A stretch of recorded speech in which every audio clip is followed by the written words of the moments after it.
السلام علیکم دوستوں، کیسے ہیں آپ سب؟ امید کرتا ہوں خیریت سے ہوں گے اور جہاں بھی ہوں گے خوش ہوں گے۔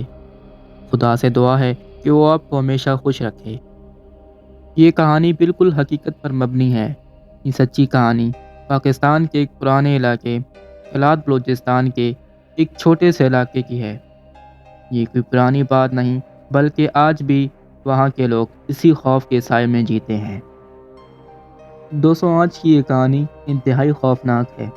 تصور کیجئے کہ جہاں مغرب کی اذان ہوتے ہی زندگی تھم سی جاتی ہے۔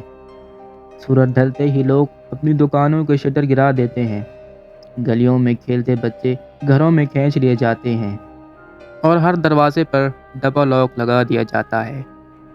اس گاؤں کا ایک ہی قانون ہے کہ رات تمہاری نہیں، ان کی ہے۔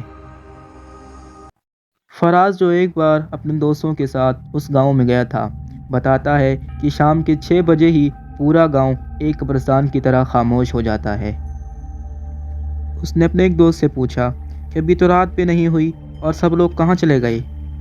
اس کے دوست نے صرف اتنا کہا کہ خاموشی سے اندر چلو اور صبح تک کھڑکی سے باہر مت دیکھنا۔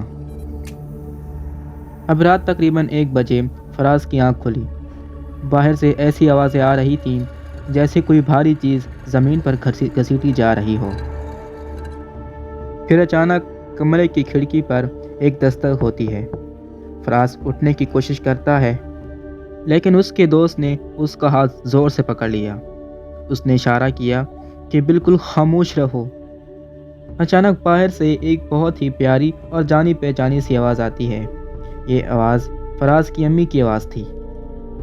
فراز بیٹا، دروازہ کھولو، میں باہر ٹھنڈ میں کھڑی ہوں۔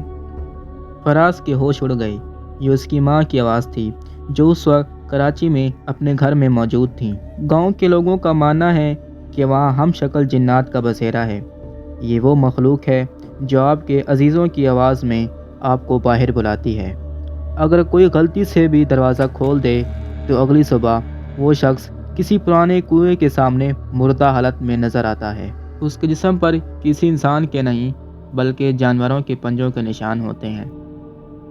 فراز نے ہمت کر کے ایک چھوٹے سے سوراخ سے باہر جا کر دیکھا۔ جو اس نے دیکھا وہ اس کی زندگی کا سب سے خوفناک منظر تھا۔ گلی میں کوئی بھی عورت نہیں تھی بلکہ ایک بہت ہی لمبا اور پتلا سا سایہ موجود تھا جس کے ہاتھ زمین تک لٹک رہے تھے۔ وہ فراز کی ماں کی آواز میں ہی بول رہا تھا۔ اس سائے کا سر ایک عجیب طرح سے ٹیڑھا تھا، جیسے گردن ٹوٹی ہوئی ہو۔ جیسے ہی فجر کی اذان ہوئی وہ سایہ دھوئیں کی طرح غائب ہو گیا۔ گاؤں کے لوگ باہر نکلے جیسے کچھ ہوا ہی نہ ہو۔ جب فراز نے ایک بزرگ سے اس کے بارے میں پوچھا، اس بزرگ نے ایک ٹھنڈی آہ بھری اور کہا، بیٹا ہم ان کے ساتھ جینا سیکھ گئے ہیں۔ ہم ان کی جگہ رات میں دخل نہیں دیتے اور وہ ہماری جگہ دن میں نہیں آتے۔ بس دروازہ کبھی مت کھولنا۔